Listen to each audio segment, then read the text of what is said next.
Кыр камалдын бири. Ит менен мышык көп жылдардан бери бир короодо жашашчу экен. Ошентсе да экөө ынтымактуу болушуп, бир аяктан тамак жешпептир. Бирин бири көрө калышса болду, ыркырашып кубалашып жөнөшчү экен. Бир күнү короодогу козу менен улактын, кой менен эчкинин ынтымактуу болуп, бир акырдан жем чөп жеп, бир аяктан суу ичип жатышканын көрүшүп, мышык менен ит аябай намыстанышыптыр. Анан ит мышыкка мындай дейт: «Эй, мышык кошуна, эмне үчүн биздин ынтымагыбыз жок экенин билбейм. Талашканыбыз эмне? Ушу козу менен улакча, кой менен эчкиче жокпузбу? Кел, мындан ары ыркырашпай ынтымактуу жашайлы. Макулсуңбу?» Иттин мындай акылдуу сунушун угуп, мышык ыраазы болот да: «Туура айтасың, ит досум. Ансыз деле жаныбарлардын баары экөөбүздү шылдың кылып бүтүштү.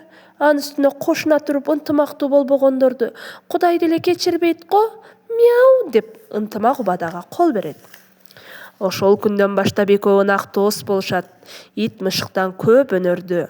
Үй ичин, тамак ичкен аягын таза кармоону, тамак ичкен соң бети колун жууганды, дарбазадан аша секиргенде аягы менен түшкөндү үйрөнөт. Бирөөгө жүнүн үрпөйтүп, ыркырап, кантип айбат кылганды, катылганга куурч тырмактары менен кантип катыгын бергенди, же чымчыктарды шырп балдырбай кантип кармап жештин амалдарын билет. Ошентип жүргөндө жадыраган жай өтүп, кычыраган кыш келет. Кыш келгени ит менен мышыкка кыйын болду. Ит күнү-түнү короо кайтарат, мышык болсо тумшугун куйругуна катып, мур этип, күркүрөп уктап, үйдө жылуу жата берет. Кечинде ит келсе же тамак калбайт, же жылуу төшөнчү артпайт. Бир күнү үшүп, карды ачып, ачуусу менен келген ит мышыктын уктап жаткан жеринен апчып ыргытат. Мышык болсо мяу, мяу этип, иттин бетин тытып алат. Экөөнүн чатагы кайра башталат. Короого качып чыккан мышыктын артынан ит кууп жөнөйт. Мышык короо айланып качат, артынан калбай ит кууп жүрөт. Акыры мышык короодогу чоң кара бактын үстүнө чыга качып кутулат.